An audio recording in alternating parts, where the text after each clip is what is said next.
Hey guys, welcome to another episode of the Overdrive Files. And sorry I did not put one out last week. You know, sometimes life can kind of not necessarily get in the way, but you know, family comes first and there's things you have to do as an adult. You have those duties. So sometimes those things do get in the way since this really is just a hobby in many ways. So yeah, sorry for not putting out Overdrive Files episode last week, but I'm gonna get back in the routine weekly, either Sunday or Monday. I'm still trying to kind of figure out the best day to do that. But whatever works for you guys, let me know in the comment section. Now let's get into some movie news. As far as movie news, there really hasn't been that much. We have some massive movies coming out in like the next few weeks here. You know, you have Infinity War, Deadpool 2, and Solo, a Star Wars story in like a month. Like in the next month, those are the massive movies that are coming out. So the movie news hasn't been crazy stuff. It's been like casting announcements and, you know, there's been trailers, but there's one trailer specifically that I wanted to talk about, and that's The Meg with Jason Statham. Like, that movie just looks, it doesn't look like it's going to be a very good movie in my opinion. Who knows? Maybe it'll surprise us all, but just, I don't know, to me it had like the right amount of like campy, like cheesiness. Like the first part of the trailer was completely like, I was digging the tone, and then they totally shifted it on us like in the second half of that, and they threw in like a song from like the 1940s or 50s, and I dug it, man. Like, I don't want this to be like, I don't think it's gonna be entirely serious, and I don't want it to be that. I want it to be this crazy ride. Like, who knows? Are we gonna see Jason Statham like strap a saddle on this megalodon and ride it like a freaking bronco? I don't know, but I'm oddly excited for this movie. And like, you always have like that summer shark movie, and I think this one has the potential to just be like a good time in the theater. Like, nothing's ever gonna come close to Jaws in my opinion for like a shark movie in just terms of like quality, but I just want this movie to be a fun time, and I think we're going to get that with The Meg. But let me know what you guys thought of the trailer down below. Do you think that it will be a Harrison Ford impression the entire time in Solo? I do see people sort of complaining that this guy, Alden Ehrenreich, who's portraying Han Solo in Solo, a Star Wars story, I just hate that coming out of my mouth, but like, he doesn't sound like Harrison Ford. Well, why does he have to be? Like, he can embody the character without sounding like Harrison Ford, because guess what? The guy's not freaking Harrison Ford. He's another human being, so he's not necessarily going to be sounding like Harrison Ford, and I don't want it to be like that. I don't want it to sort of come off like this guy just doing a Harrison Ford, or sort of like Harrison Ford doing Han Solo. Like, I want him to sort of embody the character with like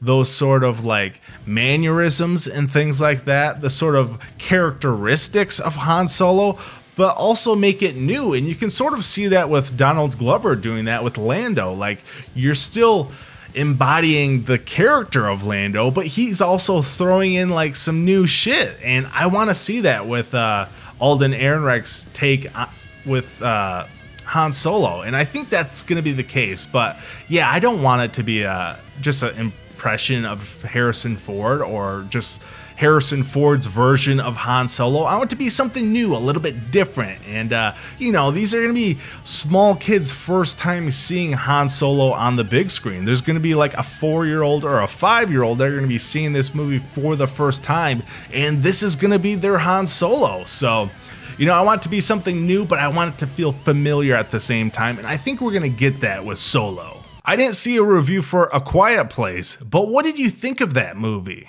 I did see A Quiet Place. I just never really got around to making a review for that. I wish I did, but it just, you know, not much time, man. But I really thought that was a solid movie, and who would have thought these, like, comedic actors with like John Krasinski and Jordan Peele, like these guys just come into like the horror or thriller genre, and they just like turn it completely upside down and just throw out these like awesome films. And I didn't think it was a perfect movie. I wasn't really a fan of some of the choices or decisions that some of the kids made in that movie. I thought they were some pretty dumb choices that they made, but overall, I thought it was a really solid movie, and I really want to see it again. But the thing is, though, I had to see that movie earlier in the day because I know like the later you go, you're going to get those like teenagers or just people that are on their phones all the time. I like going with like the senior citizens and things like that. Like I'm a early bird kind of guy, you know. I like going to movies without people in like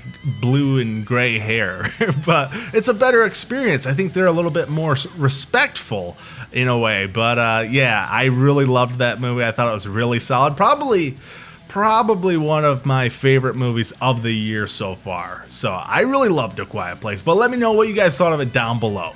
Thoughts on the Shawshank Redemption? The only really thing I can say about this movie is that it's a masterpiece. Like this is in probably my like top 3 or 5 films of all time. Like that movie is just absolute perfection in my opinion. It's just one of those movies, like it's constantly on cable TV, like what is it, TBS, that always plays that film, and if it's on, I'm just like channel surfing and I'll put it on. Like that's just a movie you can watch it from any point during the film, like whether it's just the beginning, the middle, the end, like you name it, you can just watch that movie. It just completely like immerses you and draws you in, like just that whole story of like Andy Dufresne. Like it's absolutely fantastic, and it's a movie that just gets better with age in my opinion. Like as time goes on, I just love that film more and more, and just even some of the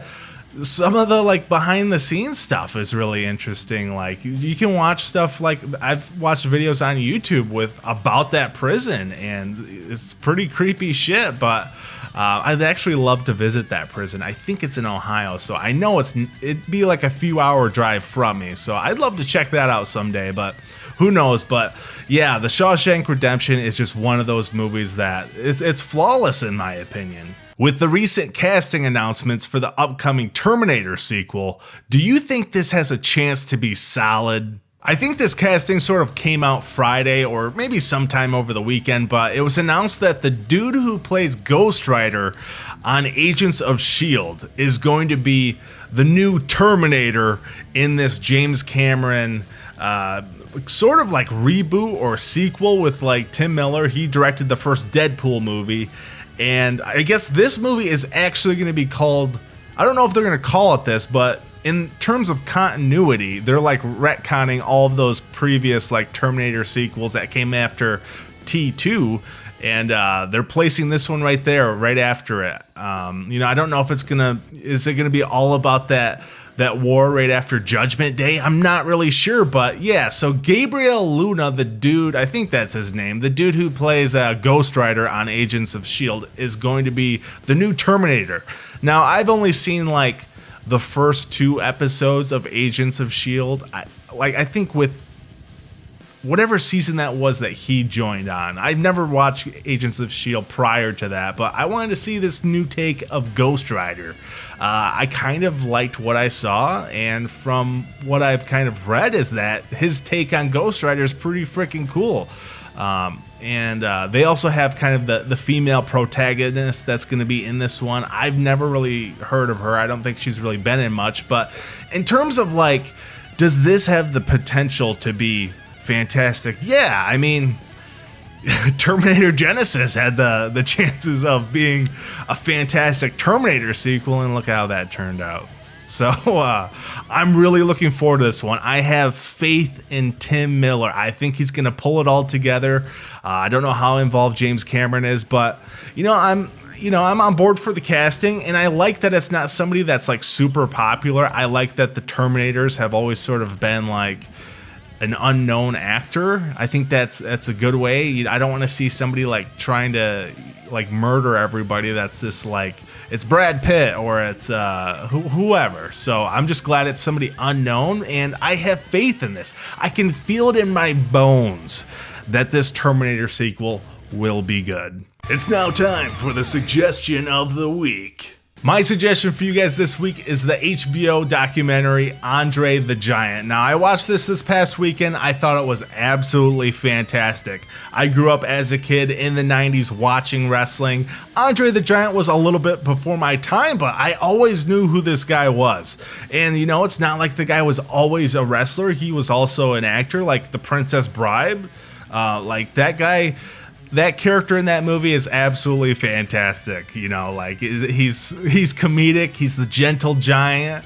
But like this documentary is just absolute gold. Like it covers the guy's life. Majority of the stuff is just his life in wrestling. I wish we could have had a little bit more of like the behind the scenes stuff with just, you know, him and his life. You know, not necessarily the wrestling stuff. I wanted a little bit more of like the family and him growing up.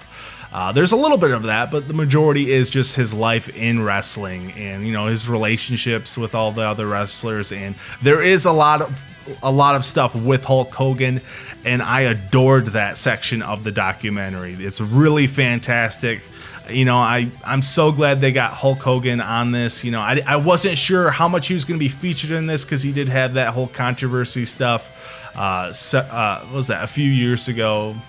So I was really glad to see Hulk Hogan in this, and it's just a really solid documentary on HBO. So really suggest you guys check this out. I absolutely loved it. But guys, that's it for this episode of the Overdrive Fellas. If you want to submit a topic or question, just submit it down below in the comment section. Guys, thank you so much for watching. Please make sure to subscribe for future videos. I'm Rex Overdrive. I'll see you next time.